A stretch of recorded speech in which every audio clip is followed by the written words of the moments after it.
First off the ball, we're going to talk about the exodus in Detroit in terms of their coaching staff. There's been a lot of poaching there in Detroit. Offensive coordinator out the building. Defensive coordinator out the building. Dan Campbell left with his hands in the air. What the hell are we going to do moving forward? Well, the Lions are expected to hire John Morton as the offensive coordinator. What do you know about John Morton? Do you like the move?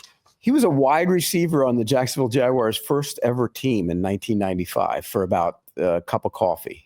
I got a cup of coffee right here. You Was do. it as big as this cup of coffee? No, bigger? It might have been smaller than that. Euro cup of coffee. And then he bounced around and never really stuck as a player, but he's bounced around the league as a coach. And Dan Campbell had him on his staff in Detroit a couple years ago. And they have a relationship and he knows the offense. I'm surprised because I thought they would always promote somebody within to keep the culture. And they didn't. But he is part of the culture. He was there with him. So it is technically kind of a hire that he's very familiar with. So has a good reputation for an offensive mind. Was the Jets offensive coordinator for a while. But who knows? Again, it's Ben Johnson was on an elite level calling plays. Can you get to that? Who knows? Yeah, I don't think anybody will be able to match that creativity that Ben Johnson brought to Detroit. But to your point about culture, the Lions have done a good job promoting guys from within in Detroit to be able to maintain some semblance of the 2024 Detroit Lions culture. And we know they're going to get healthy on defense. So it's not like the offense is going to be the thing that holds up this entire thing. They're going to be complemented by a healthier defense next year. So John Morton expected to be the offensive coordinator there. I do like that move. We're going to move on to the Bears. They hired a super young offensive coordinator, Declan Coyle. It's like they went to some pub in Ireland and pulled a 28-year-old guy out of there who was smashing Guinness.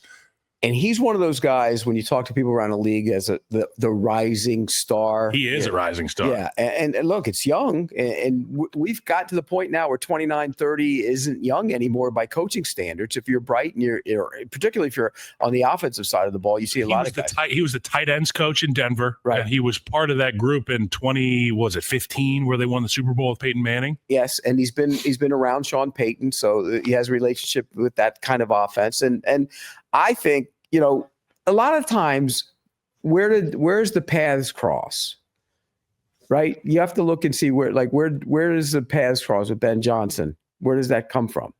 No idea. I think there was a relationship. I think they were on the Dolphins staff together. Got it. And probably when Declan Coyle was 14. Yeah. Yeah, I think it's amazing. Yeah, I mean these guys are whiz kids. We looked at Kevin O'Connell a couple of years ago. I was doing the podcast with my older brother. Shout out to Greenlight Podcast. Shout out to Chris Long, and he was essentially like, "What the f am I doing with my life? I'm the same age as Kevin O'Connell, and he's out there wearing purple, calling plays, leading an organization. Now I'm looking at this guy Declan Coyle, and he's like 28 years old, and he's going to be in position to work with Caleb Williams, the number one pick from last year."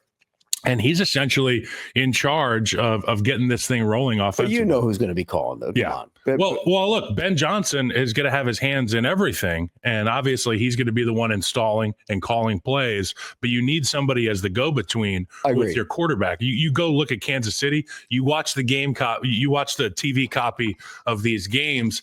And sometimes you see Andy Reid talk to Patrick Mahomes. No. But more often than not, it's Matt Nagy. Of course. It's a number of assistant coaches who are earpieces and mouthpieces for Andy Reid. So this guy, Declan Coyle, obviously well trusted by Ben Johnson. And as a Bears fan, I'm excited. I like the youth movement.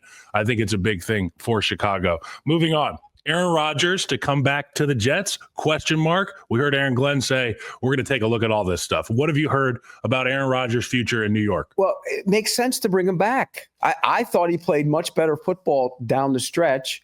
Not only that, he looked healthier. I think he was bothered more by the Achilles early in the season than they let on. He let on.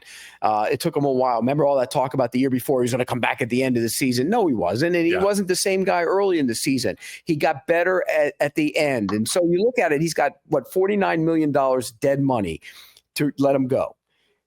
You can spread that out and take, I think it's 15 this year and 35 or 35, whatever. You can spread it out over the course of the two seasons if you designated a post-June 1 cap casualty. But why not bring him back?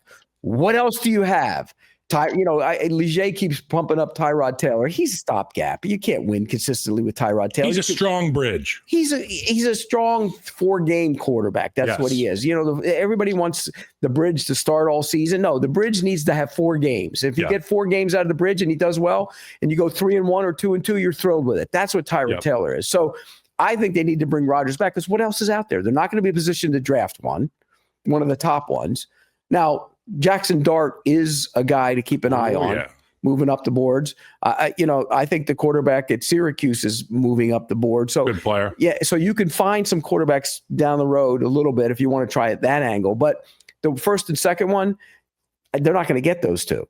So what do? Sam Darnold, not going to bring him back. Where do you get a quarter? Russell Wilson, you want him? Yeah. I'd rather have Aaron Rodgers. So I think it makes sense for them to bring him back. Look, at the end of the day, the thing that left us scratching our heads more than anything this past season was Robert Saleh being fired in the first quarter of the season and the subsequent decomposition of that locker room, the fall off of that defense. Obviously, Ulbrich becoming the interim head coach, the coordinator now in charge of the entire roster, and the strengths of the team became the weaknesses of the team. There were more question marks than answers. And to your point about Aaron Rodgers, I think he did a good enough job at the end of the year. And to your point about his health, we judge position players. We always give them a year benefit of the doubt coming off these lower body injuries.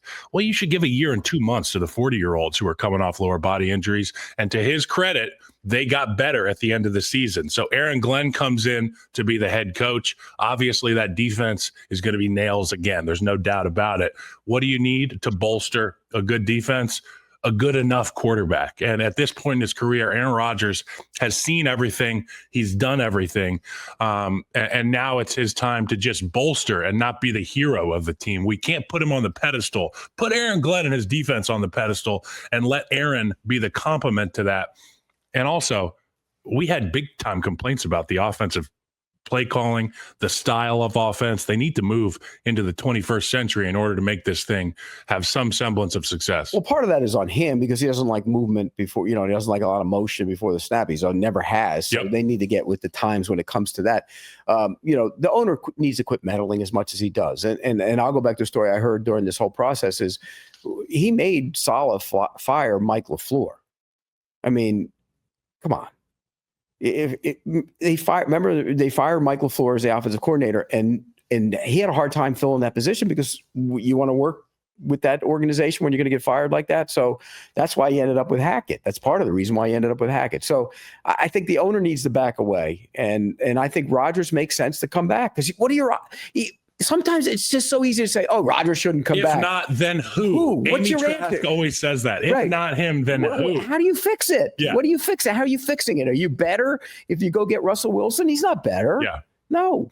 So, and the free agency class isn't good at the quarter. Sam Darnold, we can't bring him back. There's no way in hell the Jets are admitting that mistake. Yeah.